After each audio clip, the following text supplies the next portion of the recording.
జీవితంలో ఎప్పుడు ఎదుటివాడు ఓడిపోవాలని కోరుకోకూడదురా. మనం గెలవాలనే సంకల్పం ఒక్కటే ఉండాలి.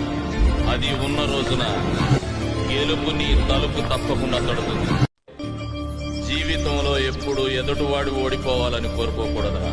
మనం గెలవాలనే సంకల్పం ఒక్కటే ఉండాలి. అది ఉన్న రోజున గెలుపు నీ తలుపు తప్పకుండా తడుతుంది.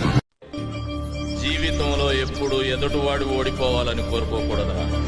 మనం గెలవాలనే సంకల్పం ఒక్కటే ఉండాలి. అది ఉన్న రోజున గెలుపు నీ తలుపు తప్పకుండా తడుతుంది. జీవితంలో ఎప్పుడు ఎదుటివాడు ఓడిపోవాలని కోరుకోకూడదురా. మనం గెలవాలనే సంకల్పం ఒక్కటే ఉండాలి. అది ఉన్న రోజున గెలుపు నీ తలుపు తప్పకుండా తడుతుంది. జీవితంలో ఎప్పుడు ఎదుటివాడు ఓడిపోవాలని కోరుకోకూడదురా. మనం గెలవాలనే సంకల్పం ఒక్కటే ఉండాలి. అది ఉన్న రోజున